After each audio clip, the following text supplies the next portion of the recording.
Graça e paz, irmãos e irmãs. Amém. Vamos abrir a palavra do Senhor no Evangelho de Mateus, capítulo 5. Mateus, capítulo 5, a partir do versículo de número 17. Do versículo 17 até o versículo de número 20, nós iniciaremos o estudo de uma nova sessão do Sermão do Monte. É uma sessão importante para compreendermos aquilo que o Senhor Jesus Cristo tratará a partir do versículo de número 21. O que nós notamos nos versículos de 17 a 20 é uma nova introdução inserida no Sermão do Monte, dada a importância daquilo que Jesus ele trata a partir do versículo de número 31. E Jesus Cristo ele nos ensinou o que devemos ser. E agora esta introdução ela vai nos mostrar a próxima questão abordada no Sermão da Montanha. A próxima questão é: e como isso deve ser feito? Ele nos mostra o que devemos ser: sal da terra e luz do mundo. Quando ele usa a metáfora do sal da terra, nós aprendemos que a presença da igreja, ela exerce uma conservação no mundo de padrões que a cada dia estão se deteriorando. O papel da igreja, assim como o sal, é de conservante, de antisséptico, de dar o sabor do evangelho ao mundo e assim promover a diferença. E mais recentemente, nós vimos nos versículos 14 e 16 que também o ensinamento do nosso Senhor Jesus Cristo é que nós devemos ser a luz do mundo. E ele usa um argumento interessante: você não pode esconder uma cidade edificada sobre um monte. E ele usa uma imagem aqui interessante que aqueles que apreciam e que gostam dos escritos de Tolkien, por exemplo, a trilogia famosa, O Senhor dos Anéis, deve lembrar comigo que no terceiro momento desta trilogia, no livro chamado O Retorno do Rei, existe a descrição da cidade dos reis, chamada Minas Tirith, e ela era destacada por ser extremamente branca ou por sua brancura. E a imagem utilizada pelo Senhor Jesus é semelhante. Ele diz que Jerusalém não poderia se esconder, não somente porque estava edificada sobre um monte, mas porque as pedras calcárias daquele tempo eram pedras muito brancas, de modo que de longe o brilho da cidade, da fortaleza, das muralhas era perceptível. Do mesmo modo, o cristão ele não pode de outra maneira se esconder, mas ele deve testemunhar a respeito do evangelho. Ele diz também que se nós somos luz, uma luz não brilha se ela estiver debaixo de uma tigela, o que a nossa Bíblia traduz como alqueire, ou seja, a candeia, a lamparina, precisa estar posta sobre a mesa, a fim de iluminar todos os que se encontram na casa. Do mesmo modo que hoje nós não vamos promover uma iluminação adequada se as lâmpadas que estão no teto forem colocadas no piso, no solo do local onde nós nos reunimos. Então, Jesus ele conclui dizendo, versículo 16, assim, nós devemos brilhar também a nossa luz diante dos homens, para que os homens contemplem as nossas boas obras e glorifiquem ao nosso Pai que está nos céus. As metáforas, então, apontam para diferença e testemunho cristãos, que são demonstrados através da prática das boas obras. E agora, então, Jesus apresenta uma questão, a próxima questão, e ele diz o seguinte: ele vai nos mostrar como isso deve ser feito.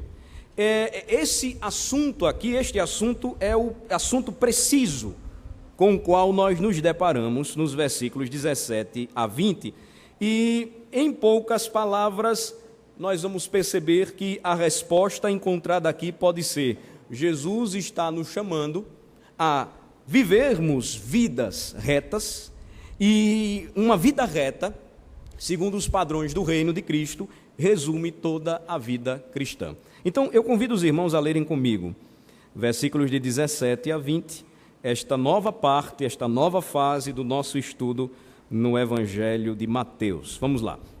Não penseis que vim revogar a lei ou os profetas. Não vim para revogar, vim para cumprir. Porque em verdade vos digo, até que o céu e a terra passem, nem um i ou um tio jamais passará da lei, até que tudo se cumpra. Aquele, pois, que violar um destes mandamentos, posto que dos menores, e assim ensinar aos homens, será considerado mínimo no reino dos céus. Aquele, porém, que os observar e ensinar, esse será considerado grande no reino dos céus. Porque vos digo que, se a vossa justiça não excederem muito a dos escribas e fariseus, jamais entrareis no reino dos céus. Senhor, abre o nosso entendimento, o nosso coração, para recebermos nesta noite a Tua palavra. Nós precisamos muito de Ti, Senhor. Nós necessitamos do auxílio do Teu Espírito, que ilumina a nossa mente e o coração e nos faz compreender, atender tudo aquilo que nós lemos e ouvimos quando o Teu Evangelho é proclamado. Livra-nos, ó Senhor Deus, das nossas próprias pressuposições, conceitos e ideias. Livra-nos, ó Senhor, da nossa falta de interesse, de atenção, mas que a nossa alma, a nossa mente esteja agora centrada naquilo que vamos estudar. Ajuda-nos, ó Senhor, a vencermos as limitações que sempre nos são postas, os nossos próprios pecados, a própria distância de tempo entre o escrito bíblico e os dias em que vivemos, a nossa incredulidade, Senhor. Ajuda-nos e fortalece-nos nesta hora, para que tanto aquele que prega ou expõe, como aqueles que ouvem atentamente o Evangelho, do menor ao maior, que todos nós, Senhor, sejamos edificados. Nós oramos em nome de Jesus. Amém. Amém. Então, Jesus Cristo fala sobre retidão. É uma palavra que resume toda a vida cristã. E a tarefa, então, que nós temos pela frente é aprendermos com os versículos 17 a 20, o significado, a consistência em que essa retidão ela deve se manifestar em nossa vida. Qual é o seu caráter? Para que serve essa importante manifestação da igreja sendo reta, indiferença e testemunho para o mundo?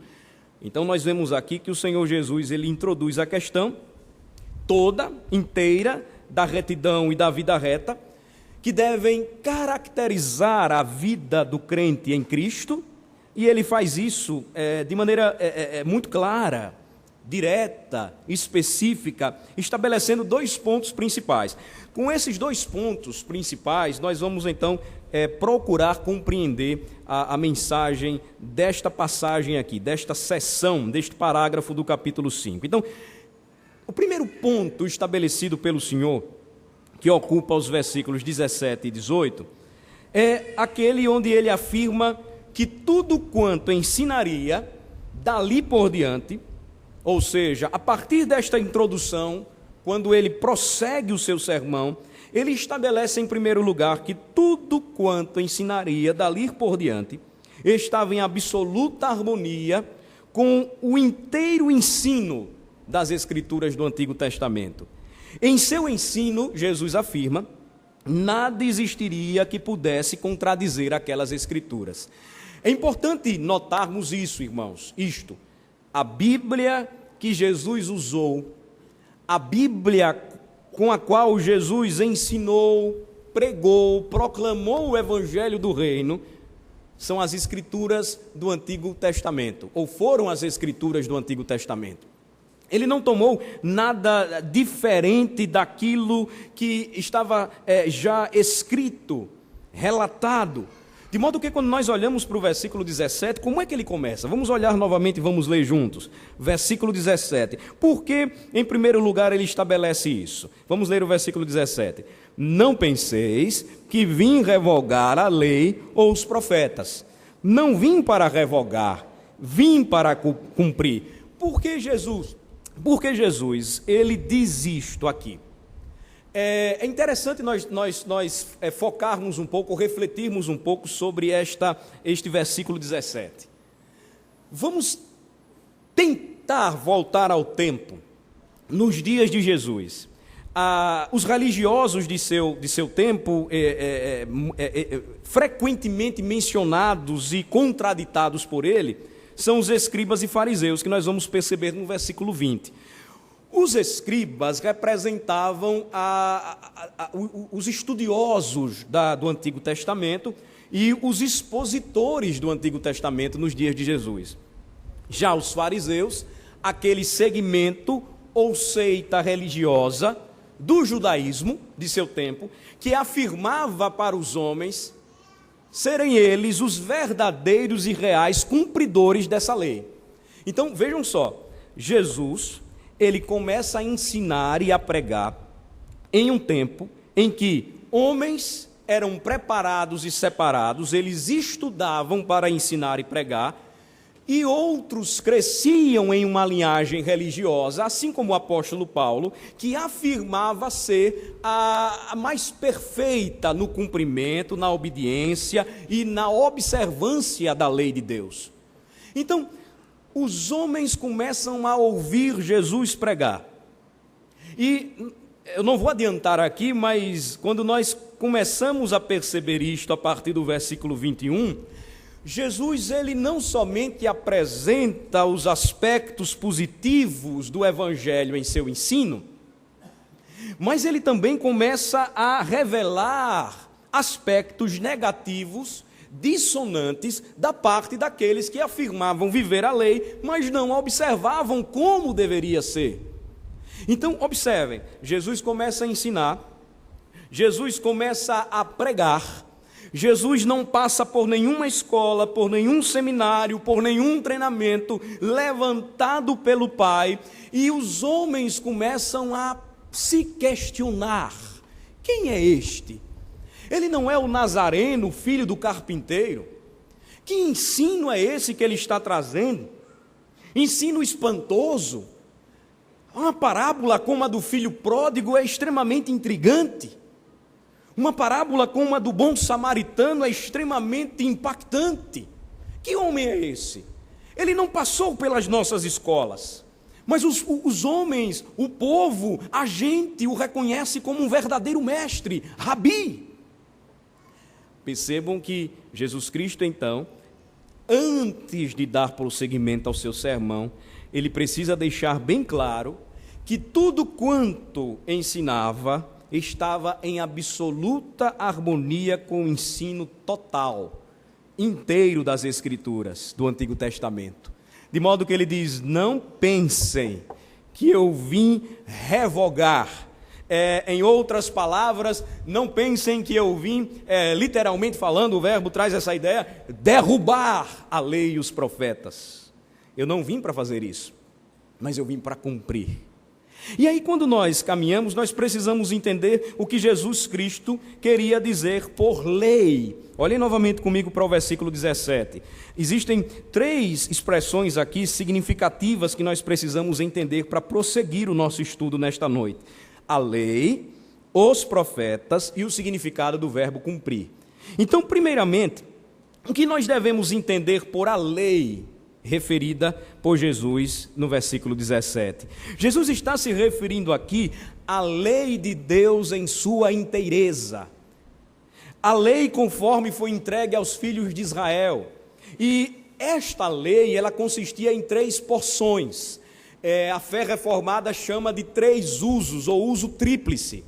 Então, as leis, ou a lei do Senhor, naquele período, era reconhecida e dividida em 3 porções: moral, judicial e cerimonial. Então, Jesus Cristo está dizendo diretamente aqui, nesta introdução, que ele não veio revogar a lei, mas ele veio ensiná-la corretamente. A lei moral é uma referência aos 10 mandamentos e aos outros grandes princípios morais que foram firmados de uma vez para sempre. A lei moral de Deus revela o caráter de Deus. a lei moral de Deus revela o que Deus pensa, o que Deus é e o que Ele requer de cada um de nós. Jesus disse: eu não vim abolir esta lei. Mas ele prossegue, e com esta palavra, ou com esta expressão, ele também diz: eu não vim abolir a lei de Deus quanto à sua porção judicial. A lei judicial, ela consistia na legislação que Deus entregou para a nação de Israel. Era uma legislação que estava dentro de circunstâncias particulares do momento do povo de Deus. Devemos lembrar que no Antigo Testamento, Israel funcionou ao mesmo tempo como nação e como igreja. Ela deveria refletir o modelo santo de um povo que Deus havia chamado para si. Mas ela deveria brilhar essa lei entre as nações, para que todos fossem atraídos ao conhecimento de Cristo. Então, a lei judicial, ela trazia direcionamentos, diretrizes de como o judeu deveria tratar o seu próximo, de como o judeu ele deveria agir, o que ele deveria fazer e o que ele não deveria fazer. Então, Jesus também diz: eu não vim cancelar esta lei. Não pensem que eu vim fazer isso. E também a porção cerimonial. O termo trata desta porção da lei também. A lei cerimonial, ela envolvia os sacrifícios, os holocaustos, os rituais, as cerimônias religiosas ligadas ao culto divino, no templo ou fora dele.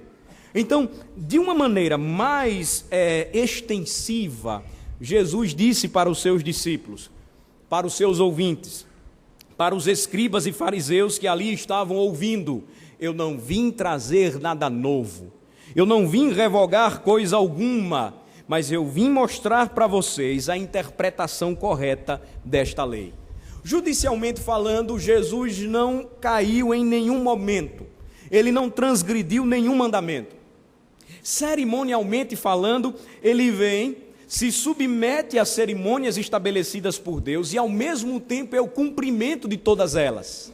Os cordeiros apontavam para ele, os ofícios apontavam para ele, profeta, sacerdote e rei. O incenso, tudo apontava para o Senhor, o templo.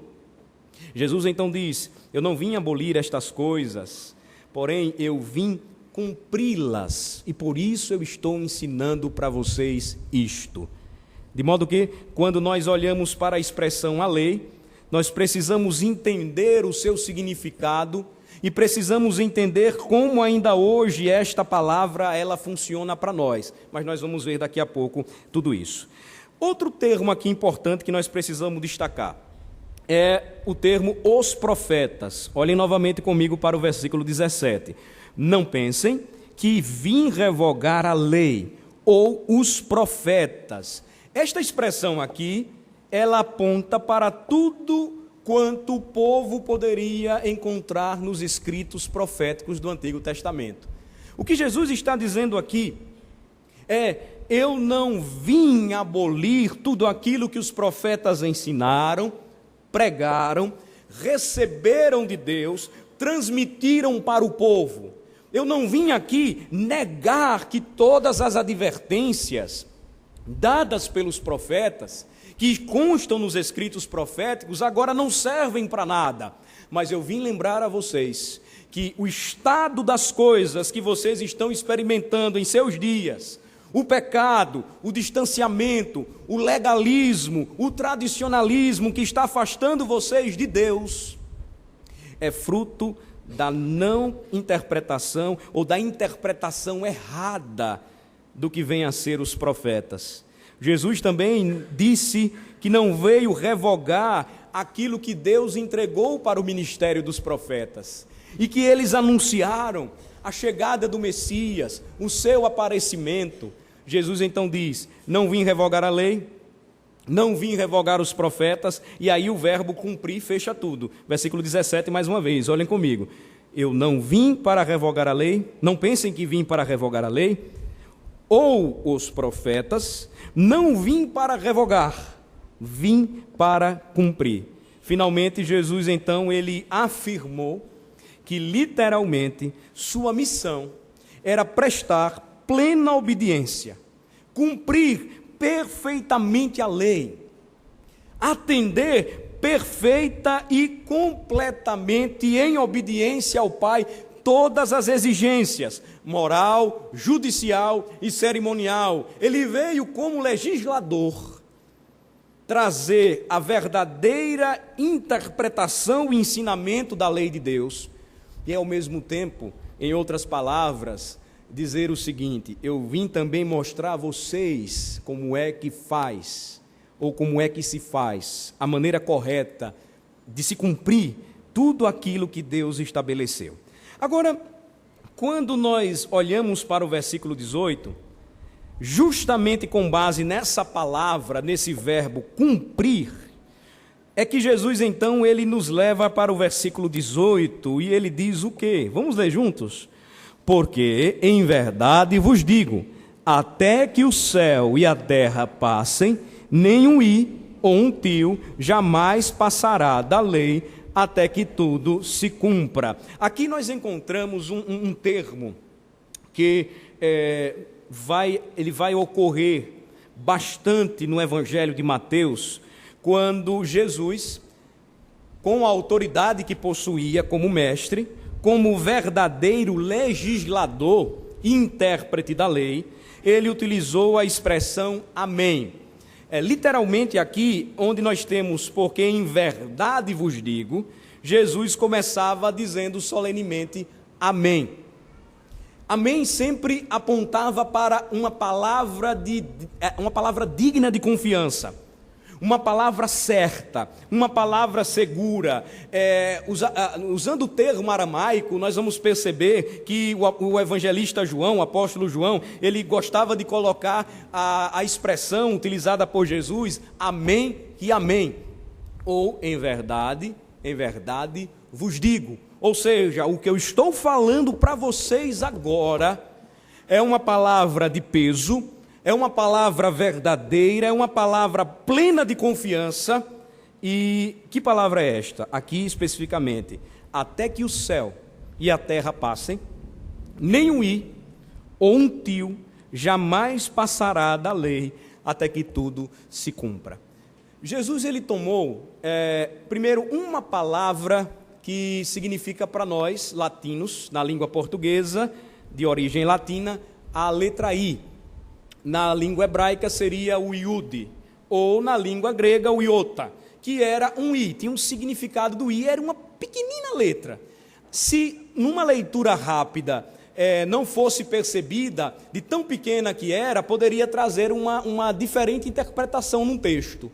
E o outro termo que ele utiliza aí, que nós traduzimos pelo tio, aquele acento, era um acréscimo para que as palavras não se confundissem. Por exemplo, este termo aqui que nós traduzimos por tio, diferenciava uma palavra hebraica que tinha um som de B, para a mesma palavra que sem esse acréscimo teria um som de V. Então, o que é que Jesus quer dizer com isso? Nós pensamos assim, mas qual o significado? Nenhum i, nenhum tio jamais passará da lei. Jesus quer dizer o seguinte: nada. Ele quis afirmar, nada, nem mesmo as pequenas letras ou pequenos acréscimos, pequenos sinais de tudo aquilo que foi escrito serão mudados, jamais passarão. Assim, o céu e a terra, eles serão um dia transformados. Jesus está apontando para o fim. E ele está dizendo que enquanto o céu e a terra não forem transformados, restaurados, a criação, a igreja, nada do que foi escrito deverá ser rejeitado. É uma expressão muito, muito forte, e às vezes nós passamos assim, muito rápidos na leitura que fazemos e não refletimos sobre o que Jesus está dizendo. Jesus está dizendo que até que tudo se cumpra, nada pode ser acrescido, nada pode ser retirado, mas ele que veio para cumprir a lei, deveria fazer tudo o que o Senhor, Deus, nosso Pai, lhe confiou. Vejam, irmãos, como esta observação de Jesus ela é importante. Porque nos dias de Jesus Cristo, nosso Senhor, os homens já estavam rejeitando as Escrituras. Não é nada novo. Nos dias do nosso Senhor Jesus Cristo, os escribas e os fariseus haviam acrescentado tantos mandamentos interpretativos à lei de Deus, que não havia mais o discernimento correto a respeito daquilo que foi ensinado pelo próprio Senhor. Nós vamos perceber isso, por exemplo, no versículo 21. Olhem comigo. No versículo de número 21, nós não vamos tratar da passagem agora especificamente, mas percebam que versículo 21, versículo 27, versículo 23, versículo 38 e versículo 43, a expressão ouvistes que foi dito, se completarmos, ouvistes o que foi dito pelos antigos, sempre será contraditada pelo verdadeiro ensino do nosso mestre. Vejam só comigo um exemplo, versículo 21, vamos ler? Ouvistes que foi dito aos antigos, não matarás, e quem matar estará sujeito a julgamento. Faltou aqui uma palavra que ela traria um sentido mais claro para nós. O que Jesus está dizendo aqui é, ouvistes que foi dito pelos antigos. Ou seja, vocês ouviram o que os antigos lhes ensinaram, os escribas e os fariseus. Não matarás, e quem matar estará sujeito a julgamento. E aí Jesus então agora contradiz, trazendo a interpretação correta do 6º mandamento. Versículo 22, vamos ler? Eu, porém, vos digo que todo aquele que sem motivo se irá contra seu irmão, estará sujeito a julgamento. E quem proferir um insulto a seu irmão, estará sujeito a julgamento do tribunal. E quem lhe chamar tolo, estará sujeito ao inferno de fogo. Jesus traz a interpretação correta de um dos mandamentos do Senhor, da lei moral de Deus, mostrando que aquilo que os escribas e fariseus estavam mudando não poderia jamais ser mudado. Eles admitiam que matar só se concretizaria, ou matar alguém, cometer assassinato, só se concretizaria quando eu chegasse ao ponto de tirar a vida do meu semelhante em uma briga de trânsito, por exemplo. Mas Jesus mostra que tudo começa no coração, e o mandamento, ele precisa ser observado desde o coração. Lembrem-se comigo que quando Caim, ele matou Abel, antes disso o Senhor lhe falou e disse, o pecado jaz à porta, Caim. Em outras palavras, ele está dizendo, o pecado está batendo em seu coração, cumpre a você dominá-lo. Começou no coração. Antes de matar o seu irmão Abel, Caim já havia matado em seu próprio coração. Então o que Jesus quis dizer, e que nós precisamos aprender, irmãos, é que nada, verdadeiramente nada, passará, ou até que o céu e a terra passem, nada da lei passará, até que tudo se cumpra. Agora vejam só, vocês podem me perguntar, mas pastor, o senhor falou sobre o acréscimo, e por que hoje, pastor, nós não temos mais sacerdotes? Por que hoje, pastor, nós não sacrificamos mais cordeiros, não queimamos incenso, não carregamos, tocamos o chofar, não colocamos aquelas roupas, enfim, por que, pastor, essas coisas hoje não acontecem se estão na lei de Deus? Nós precisamos entender que o que Cristo estava nos ensinando é que aquilo que estava sendo cumprido estava sendo por Ele, de modo que tudo aquilo que apontava para Cristo, sacrifícios, holocaustos, sinais, incensos, sacerdócios, uma vez que Cristo veio, tudo isso caducou. Uma vez que Israel não mais é o povo, nação, igreja, mas a igreja de Cristo está espalhada sobre a face da terra, a lei judicial, ainda que as nações possam aproveitar a sabedoria divina e aplicar, e devemos fazer isso, grandes diretrizes, importantes diretrizes da lei, não aplica-se mais aquilo que estava estabelecido para um momento específico do povo israelita. Mas, à medida em que Cristo vai cumprindo a lei, nós percebemos que há uma permanência ainda do que ele vai descrever a partir do versículo 21, por exemplo, que é aquela porção da lei que continua a nos lembrar do caráter divino, a lei moral de Deus. Esta daqui só se findará quando os céus e a terra passarem e forem transformados. Então, pastor, por que hoje nós não fazemos aquilo que cerimonialmente nos cultos a nação de Israel fazia? Porque tudo aquilo apontava para Cristo e já se cumpriu. Porque o sacrifício não pode ser feito novamente.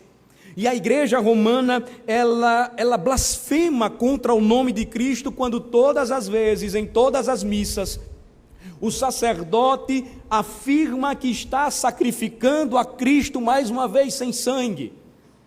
Quando o sacerdote romano faz isso, ele está negando aquilo que Cristo diz em sua palavra, e só ele tem autoridade para isso. Eu já cumpri. Vamos ser mais específicos aqui para que não fiquem dúvidas. Vamos para a carta aos Hebreus. Essa explicação é importante para depois nós aplicarmos a mensagem desta noite. Hebreus 9, carta aos Hebreus, marquem Mateus. Vamos para Hebreus 9 a partir do versículo 23.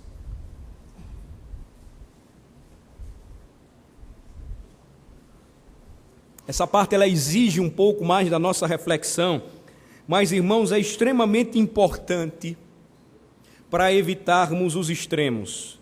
Aqueles que dizem o seguinte: olha, o Antigo Testamento não tem nada mais a ver comigo. Tem sim. Porque, como Santo Agostinho dizia, o Antigo Testamento está latente no Novo Testamento e o Novo patente no Antigo. Eles formam uma unidade, a revelação de Deus está em ambos os testamentos. E o outro que revela uma grande ignorância nos dias de hoje, uma ignorância teológica tremenda, é aquela que está levando movimentos evangélicos a praticarem o que Paulo combateu bastante em suas epístolas, especialmente aos Gálatas, que é o chamado judaizantes, que é a tentativa de trazer aquilo que já caducou em Cristo. Então, quando você vê um pastor tocando aquele chofar, que é como se fosse um berrante, o pastor querendo se vestir de sacerdote, querendo fazer a função de mediador entre o povo, queimando incenso, tem gente até sacrificando bode na igreja. Isso é ignorância teológica. Porque tudo isso já caducou em Cristo. E o único sinal que Cristo deixou para nós, para lembrarmos de seu sacrifício, é o pão e o vinho. É o pão e o vinho. Então, vamos ler juntos. Vejam que passagem bela e esclarecedora para nós. Hebreus 9, versículos de 23 a 28. Vamos ler juntos aqui, porque esta passagem ela é importantíssima para esclarecer mais o que nós estamos falando. Vamos ler o 23, vamos lá. Era necessário, portanto, que as figuras das coisas que se acham nos céus se purificassem com tais sacrifícios, mas as próprias coisas celestiais com sacrifícios a eles superiores. Então, o terreno apontava para o celestial, o inferior apontava para o superior. Continuemos, versículo 24.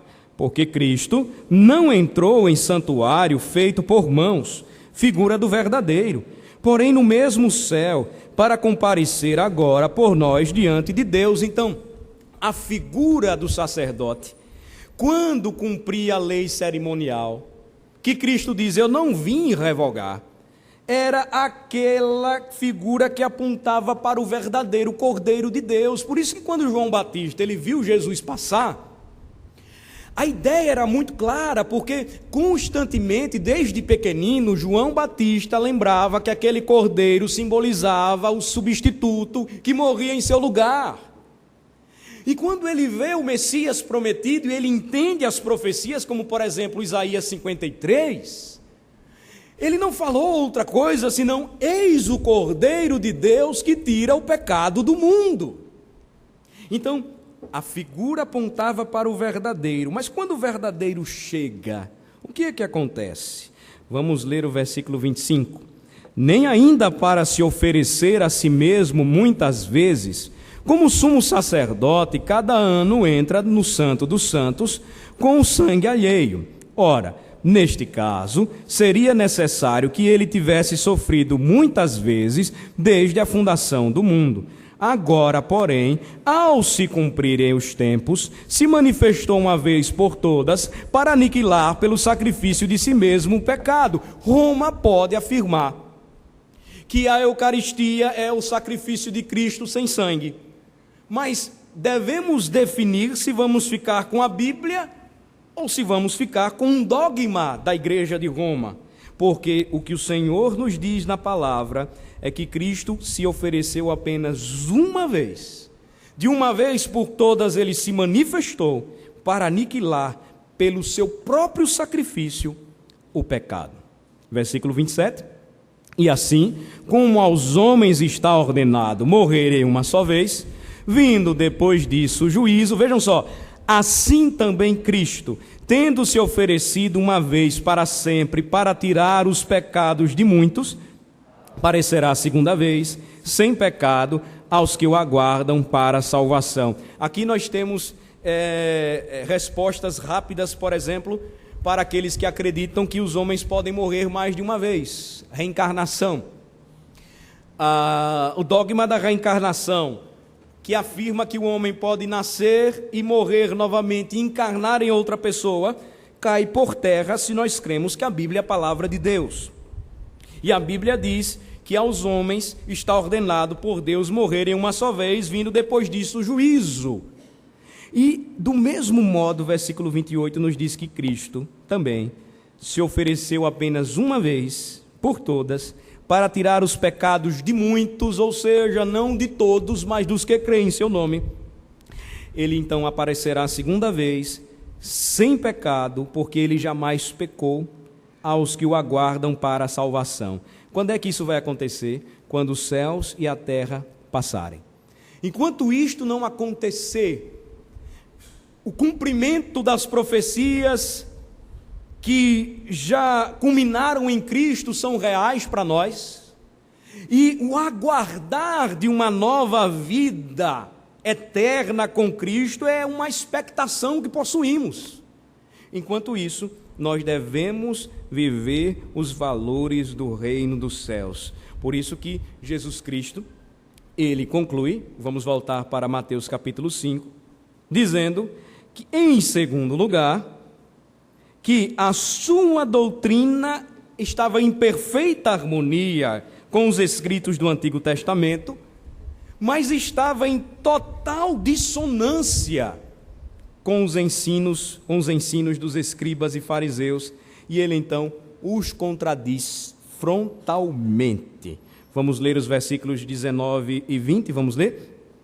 Aquele, pois, que violar um destes mandamentos, posto que dos menores, e assim ensinar aos homens, será considerado mínimo no reino dos céus. Aquele, porém, que os observar e ensinar, esse será considerado grande no reino dos céus. Porque vos digo que, se a vossa justiça não excederem muito a dos escribas e fariseus, jamais entrareis no reino dos céus. Então, Jesus agora mostra que ele não estava satisfeito com as declarações somente positivas, mas ele emite notas negativas contra aqueles que estavam ensinando algo contrário aos mandamentos estabelecidos pelo Pai. Ele critica a doutrina dos fariseus, ele desmascara com frequência aquilo que eles faziam, e ele afirma aqui: aquele, pois, que violar um destes mandamentos, ainda que dos menores, e assim ensinar aos homens, será considerado mínimo no reino dos céus. Jesus então diz que haverá uma diferenciação no dia do juízo quanto àqueles que desprezaram aquilo que deveria ser prezado, abandonaram aquilo que deveria ser ensinado. É importante isso para nós, irmãos, porque agora diretamente Jesus está dizendo que o galardão que receberemos, não por mérito, porque vivemos por graça, mas segundo o nosso próprio testemunho, será avaliado também na maneira como nós respeitamos, na maneira como nós vivenciamos, na maneira como nós aplicamos diariamente os mandamentos do Senhor. Nós vivemos dias, irmãos, em que os homens eles estão praticando aquilo que nos primeiros séculos da fé cristã um homem chamado Marcião praticou. Tanto que os estudiosos da Bíblia chamam este movimento de neomarcionismo. Por quê? Marcião, ele começou a dizer o seguinte, vejam só, o Deus do Antigo Testamento é diferente do Deus do Novo Testamento. O Deus do Antigo Testamento é um Deus mau, é um Deus rude, é um Deus cruel, é um Deus que mandava exterminar povos, era um Deus que mandava tratar olho por olho e dente por dente. Já o Deus do Novo Testamento é diferente, é um Deus de graça, é um Deus de amor, é um Deus de misericórdia. Esse engano ele foi tão terrível que os crentes dos dias de Marcião consideraram Marcião um herege. Porque muita gente, muitas vezes, pensa o seguinte, pensa que Deus, ele agiu diferente no passado, mas a Escritura nos diz em 1 de Pedro, capítulo 1, que sempre ele falou aos seus filhos pelo Espírito de Cristo. Cristo sempre se fez presente. Cristo sempre foi o Messias aguardado e prometido. O mandamento de Deus de amá-lo sobre todas as coisas e o outro de amar o próximo como a si mesmo, sempre permeou os escritos do Antigo Testamento. De modo que, irmãos, renegar ou rejeitar estas verdades, abandoná-las e não mencioná-las, será considerado por Jesus algo de extrema gravidade. Porque geralmente quando alguém se converte a gente diz, leia o Evangelho de João e não leia a Gênese da criação. Já pensaram nisso?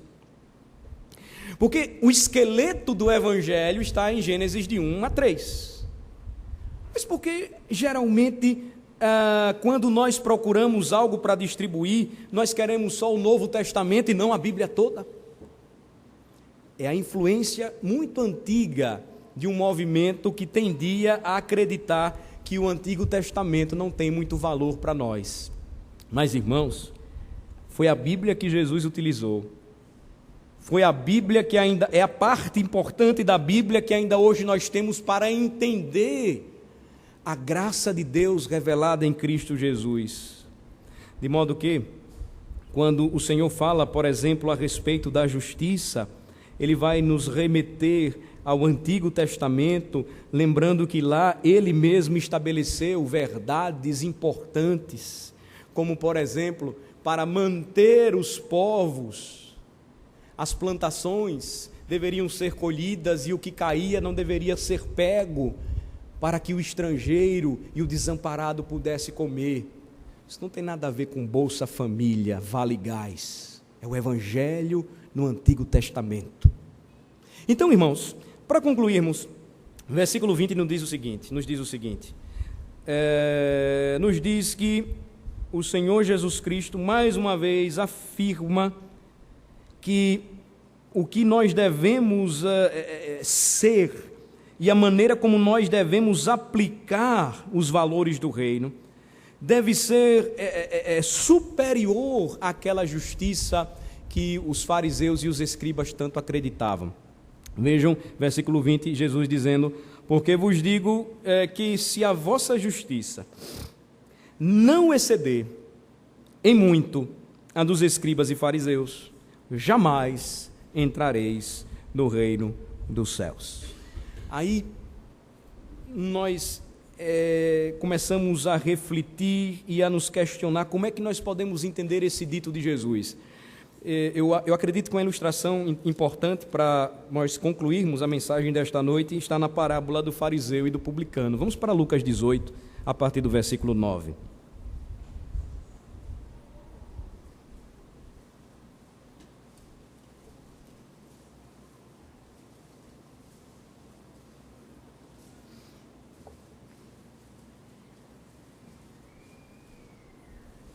Lucas 18, a partir do versículo de número 9, diz o seguinte, a palavra do Senhor, até o versículo 14, eu peço aos irmãos a atenção. Uma parábola era um método de ensino oriental, que sempre tomava elementos comuns do cotidiano e trazia sempre um sentido somente, um sentido espiritual. Jesus, nestas duas parábolas aqui de Lucas 18, ele já traz o sentido de início. Por exemplo, versículo 1, na parábola do juiz iníquo, ele já diz que a parábola foi sobre o dever de orar sempre e nunca esmorecer, ou seja, perseverança na oração, e ele conta a história daquela viúva que importunava o juiz ímpio para que a sua petição fosse atendida. No versículo 9, a outra parábola, Jesus então, Lucas registra aqui, Jesus propôs esta parábola com objetivo, diz assim, propôs também esta parábola a alguns que confiavam em si mesmos, por se considerarem justos, notem bem, e desprezavam os outros. Jesus então propõe a parábola para aqueles que, como os escribas e fariseus, possuíam uma autojustiça muito grande.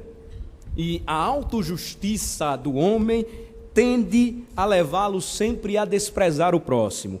Então Jesus começa a contar de maneira prática para a gente entender. Vamos ler a partir do versículo 10 até o versículo 14. Vamos ler comigo, vamos lá. 2 homens subiram ao templo com o propósito de orar. Um fariseu e o outro publicano. O fariseu, posto em pé, orava de si para si mesmo desta forma: ó Deus, graças te dou porque não sou como os demais homens, roubadores, injustos e adúlteros, nem ainda como este publicano. Jejuo 2 vezes por semana e dou o dízimo de tudo quanto ganho. O publicano, estando em pé, longe, não ousava nem ainda levantar os olhos ao céu, mas batia no peito, dizendo: ó Deus, sê propício a mim, pecador. Digo-vos que este desceu justificado para a sua casa, e não aquele, porque todo o que se exalta será humilhado, mas o que se humilha será exaltado. Vejam, se a nossa justiça não exceder em muito a dos escribas e fariseus, nós não herdaremos o reino dos céus, porque bem-aventurados são os humildes de espírito, porque deles é o reino dos céus.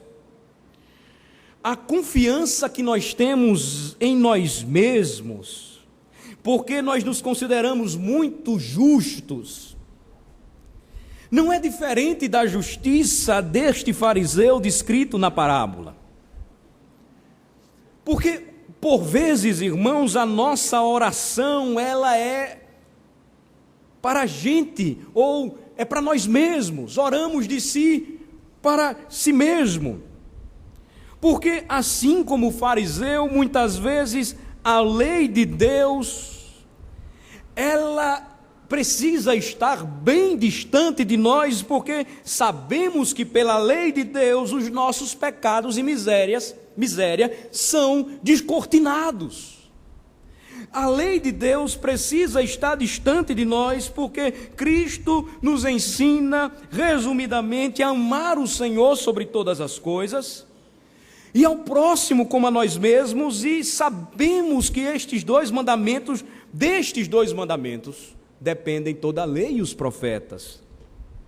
Nós oramos como este fariseu, porque por vezes queremos esconder aquilo que a própria lei de Deus nos revela, que por natureza nós não conseguimos guardar toda a lei de Deus perfeitamente. Não temos capacidade para cumpri-la. Por natureza somos inclinados a odiar a Deus e a odiar o nosso próximo. De modo que, meus irmãos, não há muita diferenciação da nossa oração, da deste fariseu, quando nos pegamos orando assim como ele: ó Deus, graças te dou porque eu não sou gay. Graças te dou porque eu não sou ladrão. Graças te dou porque não sou político. Graças te dou porque eu não sou adúltero, publicano, desonesto. enganador, graças te dou porque não sou como este publicano, traidor da nação. E Senhor, eu te dou graças porque eu sou muito bom. Veja, Senhor, eu jejuo 2 vezes por semana e, Senhor, cá para nós, meu dízimo faz a diferença na igreja ou não faz? Esta é a típica oração daquele que não conseguiu compreender a razão pela qual Jesus disse: eu não vim revogar a lei, mas vim cumpri-la. A aplicação final importante para nós, irmãos, é que quando Jesus disse isso, Ele não quis mostrar simplesmente que é possível para nós, pela nossa própria capacidade e força, cumprir a lei de Deus. Mas Jesus veio mostrar que nós somos inúteis e que o seu padrão é tão elevado, inatingível, que quando nós acreditamos que podemos fazer alguma coisa, nós percebemos que nós não conseguimos fazer nada. A lei me inspira a ser melhor e eu percebo cada dia como sou miserável. A lei me esmurra fortemente e me mostra que eu não tenho capacidade de cumprir, de agradar, de obedecer a Deus, mas pelos meus pecados revela o meu ódio ao meu Senhor, que enviou o seu Filho para morrer por mim. A lei revela aquilo que eu não posso fazer, porque eu não consigo nem organizar a minha vida perfeitamente, eu não consigo planejar corretamente o que eu quero, eu não consigo controlar o meu tempo, eu não consigo fazer o que gostaria de fazer e dizer o que gostaria de dizer. Como posso afirmar que confio em mim mesmo a ponto de me considerar justo e orar como este fariseu? Mas na realidade é o que nós muitas vezes fazemos, irmãos. Mas percebam a oração do publicano, versículo 13. Ele está em pé, ele está longe, ele era rejeitado, não ousava nem ainda levantar os olhos ao céu, mas ele batia no peito e dizia somente uma coisa: ó Deus, sê propício a mim, pecador. Humildade de espírito que revela a pobreza espiritual que todo homem possui, por isso ele precisa de Cristo, o verdadeiro tesouro para a nossa alma. Sua oração, ela traz um significado importante para o pecador. Quando ele ora, sê propício a mim, ele compreende a necessidade de purificação, de cobertura, de alguém justo, que tenha cumprido perfeitamente a lei de Deus e suas exigências, e que gratuitamente acredita a sua conta espiritual, sua perfeita justiça. Nós não somos fulminados, irmãos, quando pecamos. Nós temos a garantia do perdão de Deus, não porque somos melhores do que os outros, mas porque Cristo foi a nossa propiciação. De modo que o que Jesus conclui e diz é que quem desceu justificado para a sua casa não foi o arrogante e aquele que se considerava justo e desprezava os outros. Quem desceu exaltado foi aquele que se humilhou. Finalizando, irmãos, o que o Senhor Jesus Cristo nos ensina é algo de grande importância para nós. Precisamos guardar bem isto, porque à medida em que estivermos estudando a maneira como Ele nos apresenta os mandamentos, nós iremos tremer. A sensação que nós vamos sentir se não tivermos descansados em Cristo é fugir. Porque Jesus vai nos mostrar que a função da lei é revelar que nós não somos nada e que ela se torna maravilhosa para nós quando nós entregamos a nossa vida a Jesus, quando nós entregamos a nossa vida a Cristo. Há uma última menção aqui que eu gostaria de fazer, irmãos, é que Jesus Cristo, Ele tem em alta conta aqueles que ensinam e observam a lei de Deus. não devemos desprezar os mandamentos do Senhor. Não devemos esquecer de orar a Deus por aqueles que prezam pelo ensino e pela pregação dos mandamentos de Deus. Como igreja, nós devemos agradecer ao Senhor, porque Ele tirou ou mudou a nossa sorte, o nosso status de fariseu, e nos fez reconhecer através da apresentação de seus mandamentos que nós somos como aquele publicano. Mas nós devemos lutar sempre, constantemente, contra o fariseu que está dentro de nós. Aquele que sempre tenta dizer: Alain, como você é bom, como você é legal, como você é certinho. Devemos lutar sempre contra este fariseu. E quando olhamos para Cristo, nós percebemos que só há um perfeito, Salvador e Redentor, e que a nossa vida, ela está garantida nos céus, porque um dia nós cremos nele e fomos salvos. Vamos orar.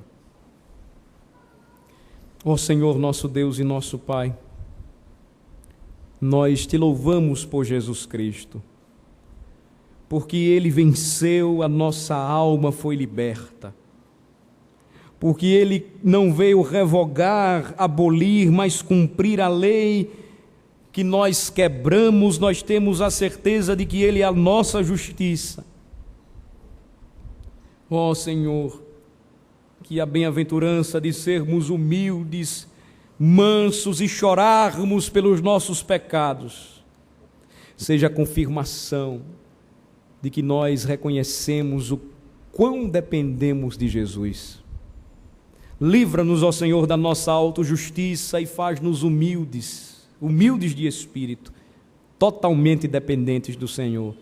Livra-nos da nossa autojustiça e que possamos viver o Evangelho, participar da Tua obra, contribuir com o que somos e com os nossos bens, sem aquele sentimento de que somos melhores do que os outros, desprezando-os assim como aquele fariseu, pobre fariseu. Ajuda-nos, ó Senhor, e assim como o publicano, dá-nos a graça de orarmos: ser propício a mim, Senhor, um pecador. Concede a graça àqueles que ouvem o Evangelho nesta noite, de que não confiem em si mesmos, mas caiam de sua arrogância, vaidade tão características a nós, e que todo joelho se dobre nesta noite diante daquele que é o Rei, o Senhor Jesus Cristo. Abençoa, Senhor, o teu povo, preparando-o para o céu e trazendo a certeza de que Cristo, de fato, é o amado da nossa alma, é o nosso sumo e supremo sacerdote, e por sua propiciação e morte, Ele nos garantiu a vida. É no nome dele que oramos. Amém.